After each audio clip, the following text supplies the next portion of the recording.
5 राज्यों के विधानसभा चुनाव के नतीजे आने के बाद देश में एक बार फिर इंडिया गठबंधन को लेकर सियासी सरगर्मियां तेज हो गई हैं। इंडिया गठबंधन में शामिल दलों ने इन नतीजों पर कहा है कि इसका असर 2024 के चुनावों में नहीं पड़ेगा।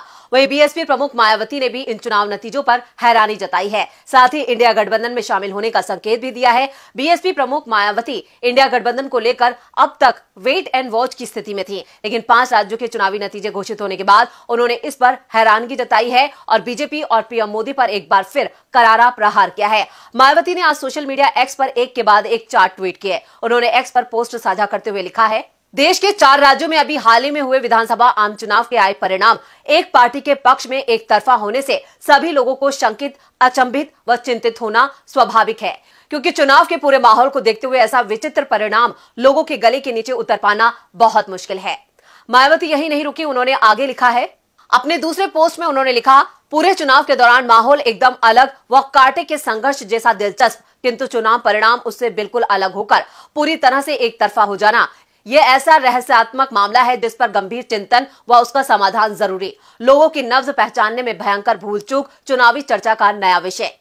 बीएसपी प्रमुख ने आगे एक और पोस्ट साझा की। उन्होंने लिखा है, बीएसपी के सभी लोगों ने पूरे तन, मन, धन व ईमानदारी के साथ ये चुनाव लड़ा, जिससे माहौल में नई जान आई, किंतु उन्हें ऐसे अजूबे परिणाम से निराश कतई भी नहीं होना है, बल्कि परम पूज्य बाबा साहेब भीमराव अंबेडकर के जीवन संघर्षों से प्रेरणा लेकर आगे बढ़ने का प्रयास करते रहना है।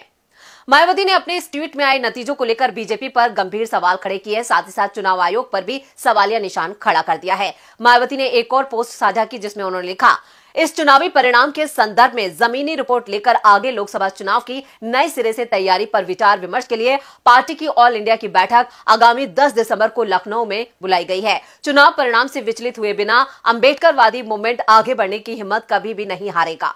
जी हां, तो यहां पर 10 दिसंबर को मायावती ने भी एक बड़ी बैठक बुलाई है। ये लखनऊ में बैठक होने जा रही है और इस बैठक के बाद यहां पर यह कहा जा रहा है कि मायावती इंडिया गठबंधन को लेकर भी बड़ा ऐलान कर सकती हैं। तो क्या मायावती इंडिया गठबंधन में शामिल होंगी, ये तो अभी यहां पर साफ नहीं है, लेकिन जो उन्होंने यहां पर जो संकेत दिया है उससे बीजेपी को जरूर बड़ा झटका लग सकता है, क्योंकि अब वो 2024 की तैयारियों में पूरी तरह से जुट जाना चाहती हैं और इसके लिए उन्होंने 10 दिसंबर को बड़ी बैठक बुलाई है। अब मायावती के इन ट्वीट से भी साफ है कि उन्हें भी उम्मीद नहीं थी कि इस तरह के नतीजे सामने आएंगे। उनकी पार्टी बीएसपी को भी मध्य प्रदेश, राजस्थान और छत्तीसगढ़ में शर्मनाक हार नसीब हुई है। ऐसे में उनके इस पोस्ट से साफ है कि वो जल्द ही इंडिया गठबंधन में शामिल होने का ऐलान कर सकती हैं और लखनऊ में होने वाली 10 दिसंबर को जो बैठक हो रही है बीएसपी की ऑल इंडिया जो बैठक हो रही है, उसके बाद वो बड़ा ऐलान कर सकती हैं।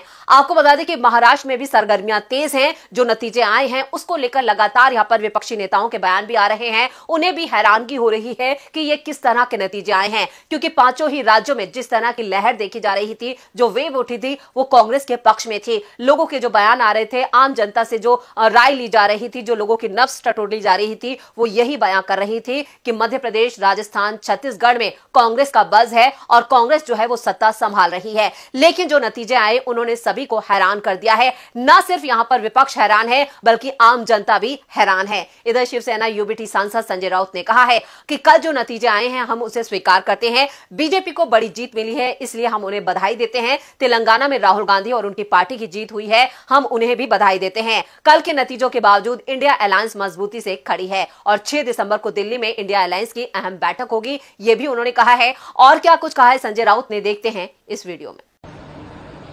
और जो निर्णय आता है वो स्वीकार करना चाहिए, चाहे ईवीएम से हो चाहे बैलेट पेपर से। तो कल जो ईवीएम के माध्यम से जनादेश मिला है, ईवीएम आदेश, वो भी हम लोकतंत्र का आदेश मानकर स्वीकार करते हैं, चाहे ईवीएम पे विश्वास हो या न हो। लोग तो आश्चर्य और आज भी सदमे में है कल के रिजल्ट के बाद भी, खास करके मध्य प्रदेश, छत्तीसगढ़। लेकिन ईवीएम का जनादेश है, भारतीय जनता पार्टी को बड़ी जीत प्राप्त हुई है। अगर जीता है तो हम उनका अभिनंदन करेंगे, जीते हैं तो, चाहे मोदी जी हो, चाहे अमित शाह जी हो, चाहे नड्डा जी हो। तेलंगाना का भी निर्णय बहुत ही महत्वपूर्ण है। वहां भी मोदी जी गए थे, वहां भी अमित शाह ने डेरा डाला था, वहां नड्डा साहब भी गए थे, कोई बीजेपी वहां भी उतरी थी, फिर भी बीजेपी को 10 सीटें भी नहीं मिली है और वहां राहुल गांधी ने तेलंगाना में बहुत जोर से प्रचार किया था और राहुल गांधी और उनकी पार्टी की जीत हुई है, उनका भी अभिनंदन करता हूं। 6 दिसंबर को इंडिया अलायंस की दिल्ली में महत्वपूर्ण बैठक कांग्रेस के अध्यक्ष खड़गे साहब के घर पे है। मैं इतना कह सकता हूं कि महाराष्ट्र से शिवसेना पक्ष प्रमुख पार्टी चीफ उद्धव ठाकरे जी उस बैठक में शामिल होंगे। दिल्ली में बातचीत होगी जो करनी है। इंडिया अलायंस के कुछ हमारे जो सदस्य हैं उनके कुछ गिले शिकवे है ये 5 राज्यों के बारे में, खास करके जब बड़ी पार्टी होती है कांग्रेस जैसे अपने राज्य में, तो उस राज्य में जो छोटे छोटे घटक है उनको विश्वास में नहीं लिया है। अगर आपको ये गठबंधन आगे लेकर जाना है तो पार्टी छोटी हो या बड़ी हो, अपने राज्य में सबको साथ लेकर हम चले जाते तो शायद मैं ये नहीं कहूंगा कि पूरा निर्णय बदल जाता या जनादेश बदल जाता, लेकिन जरूर कुछ अच्छा फायदा हो सकता था। तो संजय राउत का साफ तौर पर कहना है कि इन नतीजों से 2024 का आकलन नहीं किया जा सकता। 2024 में तस्वीर बदलेगी, सत्ता परिवर्तन होगा, ये उम्मीद है और इस बार इंडिया अलायंस पूरी ताकत के साथ बीजेपी का मुकाबला करेगा। संसद के शीतकालीन सत्र की जो शुरुआत है वो भी हो चुकी है। राज्यसभा में विपक्ष के नेता मल्लिकार्जुन खड़गे के कार्यालय में सर्वदलीय बैठक चली, जिसमें इंडिया गठबंधन के सभी नेता शामिल हुए। खड़गे के नेतृत्व में यह बैठक हुई है जो संकेत दे रही है कि 2024 में होने वाली जो बैठक होगी उसमें पूरा इंडिया गठबंधन एक साथ यहां पर बीजेपी का मुकाबला करेगा। तो क्या कुछ कहा है खड़गे ने, सुनते हैं इस वीडियो में।